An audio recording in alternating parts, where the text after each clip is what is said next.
नमस्कार, good evening. ET world leaders forum के इस कार्यक्रम में आना, कई पुराने चेहरे नजर आ रहे हैं, तो अपने आप में एक खुशी की बात है। मुझे विश्वास है कि यहाँ भारत के ब्राइट फ्यूचर को लेकर बेहतरीन संवाद हुए होंगे और ये संवाद तब हुए जब भारत को लेकर पूरा विश्व एक विश्वास से भरा हुआ है। फ्रेंड्स, भारत आज एक अलग ही सक्सेस स्टोरी लिख रहा है। भारत में हमने रिफॉर्म्स का असर अपनी इकोनॉमी की परफॉर्मेंस में देखा है। यहां तक कि भारत ने कई बार प्रिडिक्शन से भी और अपने पीयर से भी बेटर परफॉर्म किया है। जैसे पिछले 10 सालों में ग्लोबल इकोनॉमी 35% बढ़ी है, लेकिन इन्हीं 10 सालों में हमारी इकोनॉमी करीब करीब 90% बढ़ी है।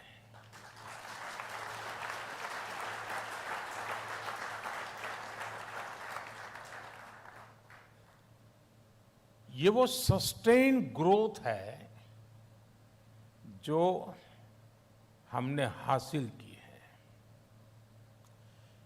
ये वो सस्टेन ग्रोथ है जिसका हम वादा करते हैं, और ये वो सस्टेन ग्रोथ है जो आगे भी जारी रहेगा।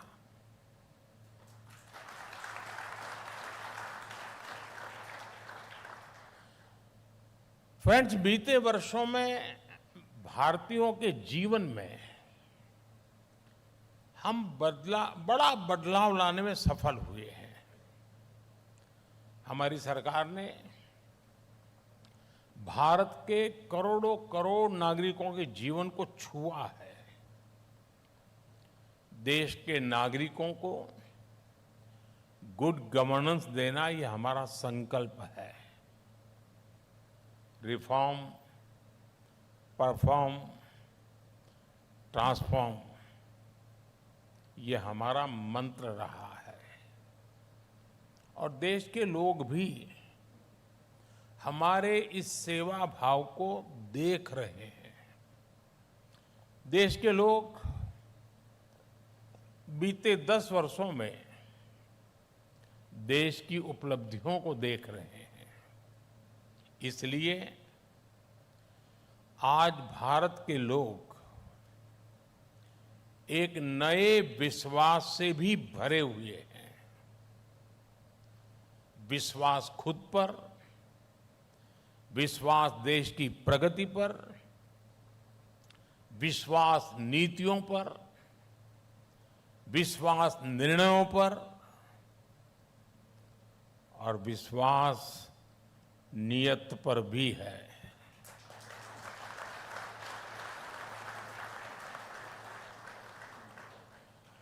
आप दुनिया के दूसरे देशों की स्थितियां देखिए। इस साल दुनिया के कई बड़े देशों में वोटिंग हुई है, इलेक्शन हुए हैं। ज्यादातर जगहों पर लोगों ने चेंज के लिए वोट किए हैं। कई देशों में सरकारों को मुश्किलें आई हैं, लेकिन भारत के नागरिकों ने इस ट्रेंड को एकदम उल्टा जनादेश दिया।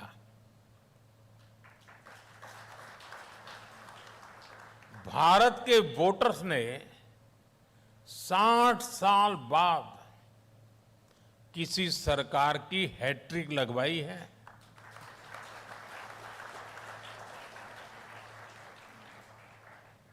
भारत के एस्पिरेशनल यूथ ने और भारत की महिलाओं ने कंटिन्यूटी के लिए वोट किया है। पॉलिटिकल स्टेबिलिटी और इकोनॉमिक ग्रोथ के लिए वोट किया है। और इसके लिए मैं देश के लोगों का जितना आभार प्रकट करूं वो कम ही है। साथियों, आज भारत की प्रगति ग्लोबल हेडलाइंस का हिस्सा बन रही है। आंकड़ों का अपना महत्व होता ही है, लेकिन ये देखना भी उतना ही जरूरी है कि आखिरकार कितने लोगों का जीवन बदल रहा है। इसी में भारत के भविष्य का राज छिपा है। बीते एक दशक में 25 करोड़ लोग गरीबी से बाहर आए हैं।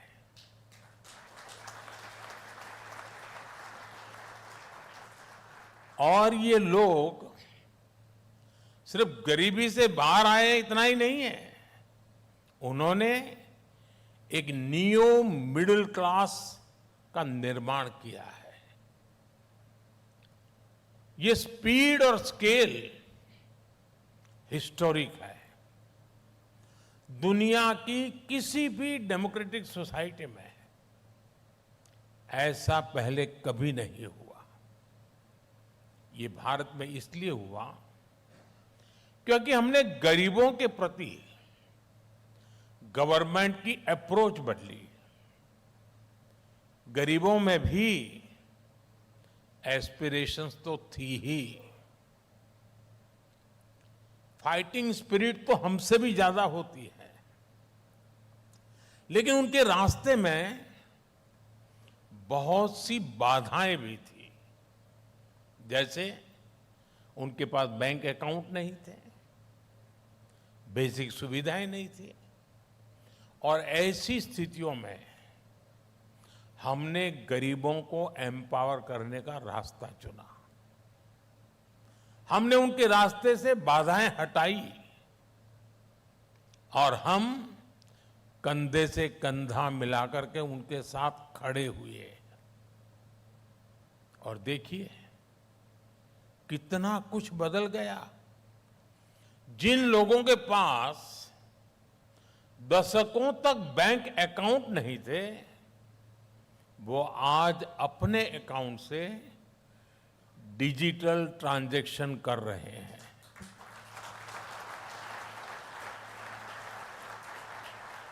जिनके लिए बैंकों के दरवाजे बंद थे, उन्हें आज बिना गारंटी बैंक लोन्स मिल रहे हैं। वो आज एंटरप्रेन्योर बन रहे हैं। जो लोग दुनिया में हो रहे बदलावों से अनजान थे, आज उनके पास डिवाइस भी हैं, कनेक्टिविटी भी है, और वो बेटर इन्फॉर्म्ड सिटीजन है।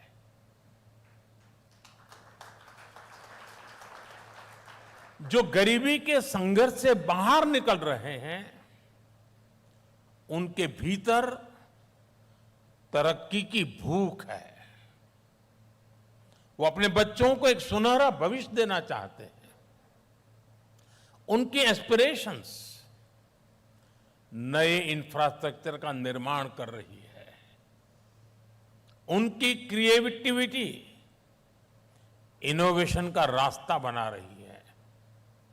उनकी स्किल से इंडस्ट्री का रुख बन रहा है, और उनकी नीड से मार्केट की दिशा बन रही है। उनकी इनकम ग्रोथ मार्केट में डिमांड को बढ़ावा दे रही है। भारत का ये नियो मिडिल क्लास देश की प्रगति की सबसे बड़ी शक्ति साबित हो रहा है। साथियों, जब चुनाव के नतीजे आए थे तो मैंने कहा था कि थर्ड टर्म में हमारी सरकार 3 गुना तेजी से काम करेगी। मैं आपको विश्वास दिलाता हूं, इरादे अब और मजबूत है।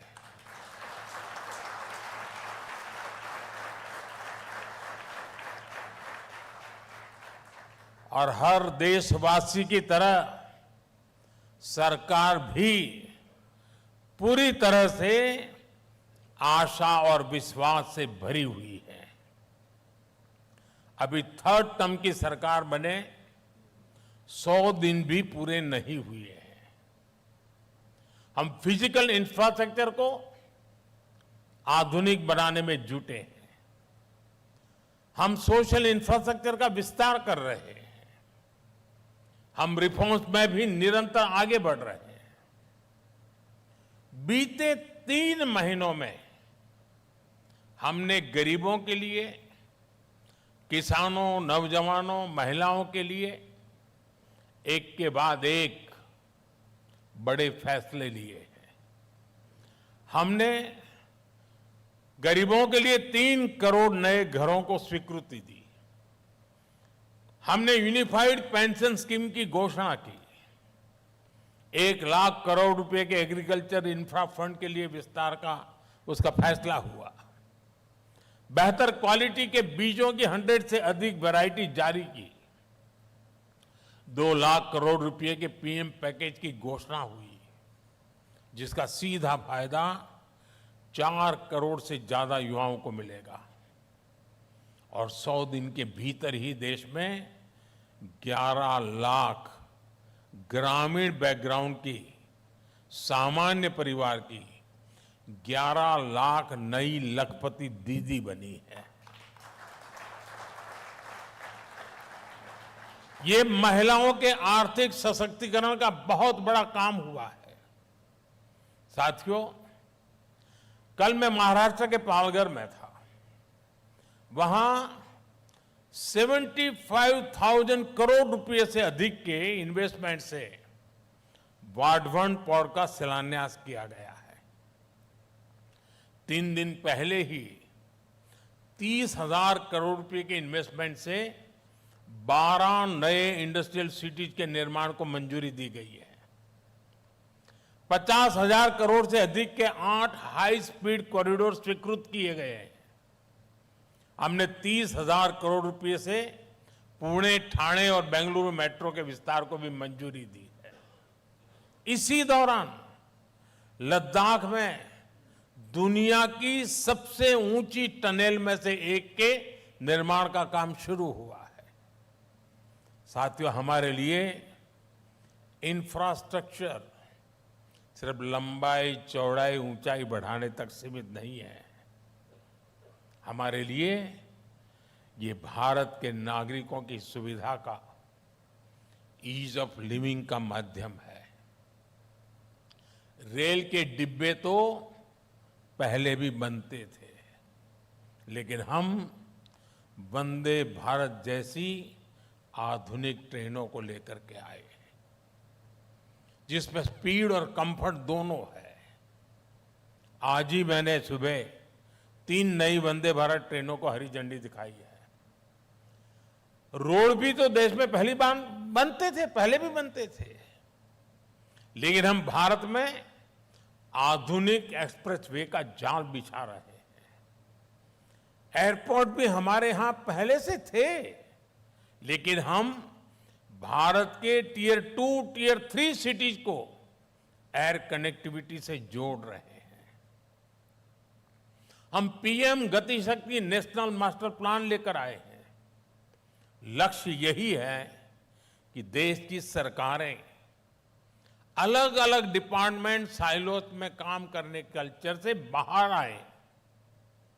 इन सारे प्रयासों से बहुत बड़ी संख्या में एम्प्लॉयमेंट जनरेट हो रहा है।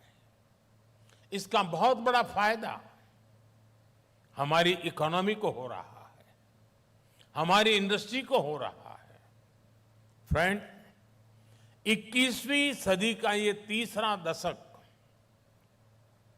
भारत के लिए लिफ्ट ऑफ डेकेड जैसा है। ये कैसे होगा? इसका फायदा किसको होगा? इसको करने वाले भी हम सभी हैं और इसका फायदा भी सभी को होगा, पूरे देश को होगा। आज जब यहां भारत की इकोनॉमी से जुड़े आप सभी स्टेक होल्डर्स हैं, प्राइवेट सेक्टर से जुड़े साथी हैं, मैं उन पिलर्स की चर्चा जरूर करना चाहूंगा जो विकसित भारत के निर्माण को गति देने वाले हैं। और ये पिलर्स सिर्फ भारत की प्रॉस्पेरिटी के पिलर्स नहीं है, ये ग्लोबल प्रॉस्पेरिटी के भी पिलर्स है। आज भारत में चारों तरफ अवसर बढ़ रहे हैं।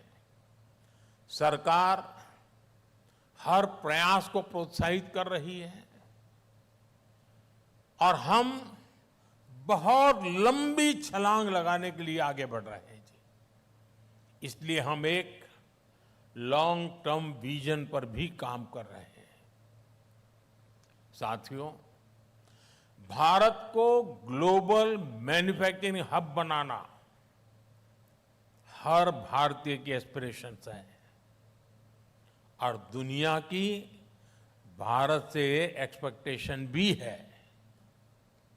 आज आप देखिए, इसके लिए देश में एक रिवॉल्यूशन जैसा चल रहा है। आज देश में एमएसएमईज को जितना सपोर्ट मिल रहा है उतना पहले कभी नहीं हुआ। आज शहरों में plug and play industrial parks बनाए जा रहे हैं, इकोनॉमिक कॉरिडोर्स बनाए जा रहे हैं, क्रिटिकल मिनरल्स के प्रोडक्शन को बढ़ावा दिया जा रहा है।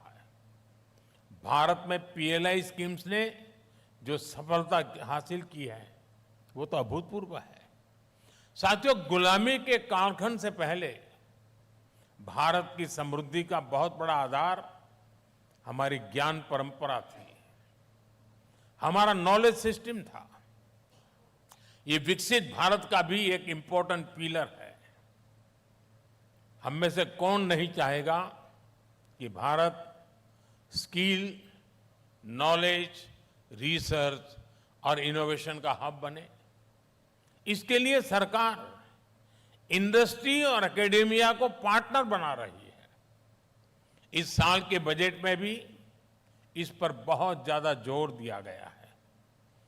1,00,000 करोड़ रुपए के रिसर्च फंड के पीछे भी हमारी यही सोच है। आज देश का प्रयास है कि टॉप विदेशी यूनिवर्सिटीज के कैंपस भारत में खुले। हमारे जो मिडिल क्लास के बच्चे बाहर पढ़ने में इतना पैसा खर्च करते हैं, हम चाहते हैं उनका वो पैसा बचे। मैं आपको एक उदाहरण दूंगा। आजादी के बाद के 7 दशक तक भारत में एमबीबीएस एमडी की सीट्स 80,000 के आसपास रही और इसलिए ही तो डॉक्टर बनने के लिए हमारे बच्चे विदेश जाने के लिए मजबूर थे। पिछले 10 साल में देश में हमने एमबीबीएस एमडी की करीब 1,00,000 नई सीटें और बढ़ाई है।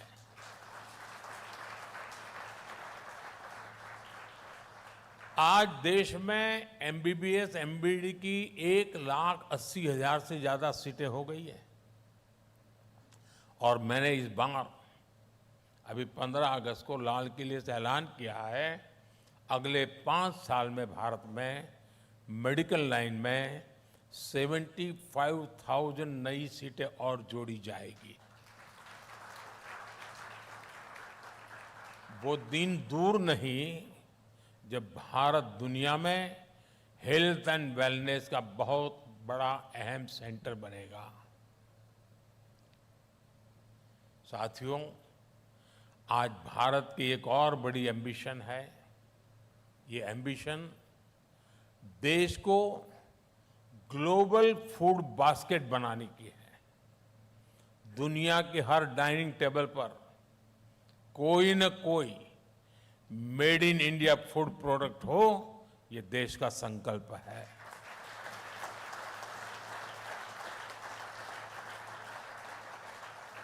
इस संकल्प की सिद्धि के लिए हम कई सारे काम एक साथ कर रहे हैं। आज ऑर्गेनिक फार्मिंग, नेचुरल फार्मिंग पर जोर दिया जा रहा है। हमारे डेयरी प्रोडक्ट्स, हमारे सी फूड, इनकी क्वालिटी पर जोर है। आपने देखा है, पिछले साल पूरे विश्व ने इंटरनेशनल मिलेट ईयर मनाया। किसकी पहल पर? भारत की पहल पर हुआ। दुनिया में मिलेट्स का सबसे बड़ा प्रोड्यूसर कौन है? हिंदुस्तान है। और ये मिलेट्स सुपर फूड है। ये प्रकृति के लिए भी अच्छे हैं, प्रगति के लिए भी अच्छे हैं। मुझे खुशी है कि आज भारत दुनिया के टॉप फूड ब्रांड्स में जगह बना रहा है। साथियों, विकसित भारत का एक और मजबूत पिलर ग्रीन एनर्जी का सेक्टर होने वाला है। आपने G20 में भारत की सफलता देखी है। भारत के ग्रीन हाइड्रोजन इनिशिएटिव को सभी देशों ने सपोर्ट किया। भारत ने तय किया है कि 2030 तक 5 मिलियन टन ग्रीन हाइड्रोजन पैदा करने की कैपेसिटी डेवलप की जाएगी। भारत का लक्ष्य 2030 तक 500 गीगावाट रिन्यूएबल एनर्जी जनरेट करने का है। साथियों, बीते वर्षों में टेक्नोलॉजी ने हमारे ग्रोथ को गति दी है। अब टेक्नोलॉजी के साथ साथ टूरिज्म भी भारत की ग्रोथ का एक स्ट्रांग पिलर बनेगा।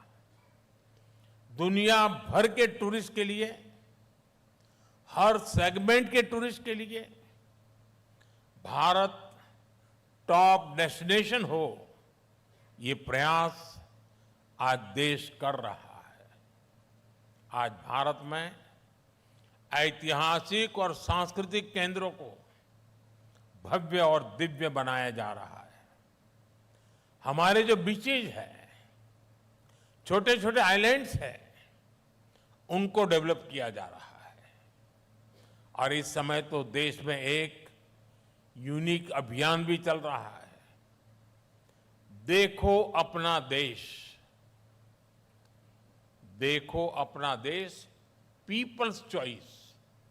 इसमें भारत के पॉपुलर टूरिस्ट डेस्टिनेशन की लिस्ट बनाने के लिए वोटिंग कराई जा रही है। नागरिक वोट कर रहे हैं। जिन जगहों को भारत के लोग टॉप डेस्टिनेशन मानेंगे, उन टूरिस्ट प्लेसेस को मिशन मोड में डेवलप किया जाएगा।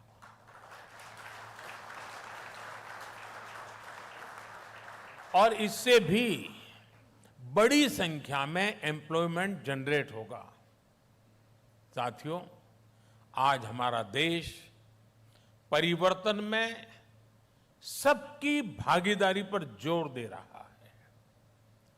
G20 की प्रेसिडेंसी के दौरान हमने अपने अफ्रीकन फ्रेंड्स को सशक्त करने में मदद की। हमने ग्लोबल साउथ की आवाज उठाई। अब हम एक ऐसा वर्ल्ड ऑर्डर चाहते हैं जो सभी देशों, खासकर ग्लोबल साउथ का इंक्लूसिव डेवलपमेंट इंश्योर करे। आने वाले समय में ग्लोबल साउथ के देशों के पास विश्व की सबसे बड़ी संभावनाएं होगी। पूरी ह्यूमैनिटी का एक बड़ा हिस्सा इन देशों में बसता है और भारत विश्व बंधु की भावना से इन देशों की आवाज बन रहा है। साथियों, आज की दुनिया डायनेमिक है, इसलिए हमारी सरकार की नीतियां और रणनीतियां भी डायनेमिक है। हर जरूरत के हिसाब से हम हर जरूरी कदम उठा रहे हैं। हम अपनी पॉलिसी बीते कल के आधार पर नहीं, बल्कि आने वाले कल को देखते हुए बना रहे हैं। हमारा फोकस फ्यूचर पर है। हम आने वाले कल की चुनौतियों और अवसरों के लिए देश को आज तैयार कर रहे हैं। ग्रीन हाइड्रोजन मिशन हो, क्वांटम मिशन हो, सेमीकंडक्टर मिशन हो, डीप ओशन मिशन हो, इन पर भारत अभी काम कर रहा है।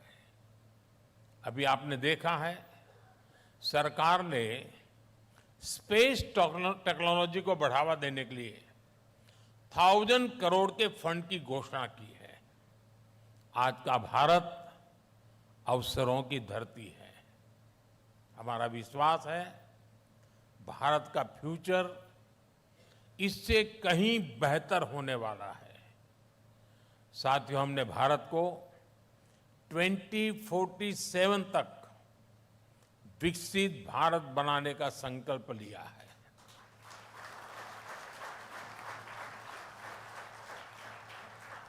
हम जानते हैं, आप भी देश की इस यात्रा में बढ़ चढ़ करके हिस्सा लेना चाहते हैं। हम चाहते हैं भारत में ज्यादा से ज्यादा कंपनियां ग्लोबल ब्रांड बने। हम चाहते हैं भारत दुनिया के हर सेक्टर में लीडर बने। हमारा वादा है, हम फैसिलिटेट करेंगे। आप वादा करिए, आप इनोवेट करेंगे।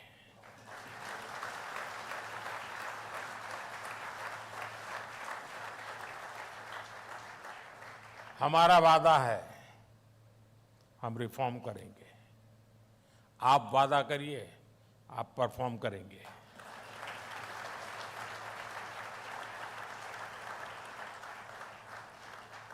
हमारा वादा है, हम स्टेबल पॉलिसी रिजिम देंगे। आप वादा करिए, आप पॉजिटिव डिसरप्शन करेंगे। हमारा वादा है, हम हाई ग्रोथ पर ध्यान देंगे। आप वादा करिए, आप हाई क्वालिटी पर ध्यान देंगे। बड़ा सोचिए, देश के लिए सफलता की बहुत सी गाथाएं हमें मिलकर के लिखनी है। आज का भारत दुनिया में संभावनाओं की सबसे बड़ी धरती है। आज का भारत वेल्थ क्रिएटर्स का सम्मान करता है। एक मजबूत भारत पूरी मानवता का बहुत बड़ा विकास कर सकता है। एक समृद्ध भारत पूरे विश्व की समृद्धि का रास्ता बना सकता है। हमें इनोवेशन, इंक्लूजन और इंटरनेशनल कोऑपरेशन के मंत्र याद रखने हैं। मैं देश और देश के बाहर रहने वाले हर भारतीय से कहूंगा, भारत के हर सामर्थ्य से कहूंगा, आइए इस यात्रा में हम सब मिलकर के एक साथ चलें। आइए भारत को विकसित बनाएं, क्योंकि भारत की समृद्धि में ही दुनिया की समृद्धि है। और मुझे विश्वास है, हम ये लक्ष्य हासिल कर सकते हैं। और इसी विश्वास के साथ मैं आप सबका हृदय से बहुत बहुत आभार व्यक्त करता हूं। धन्यवाद।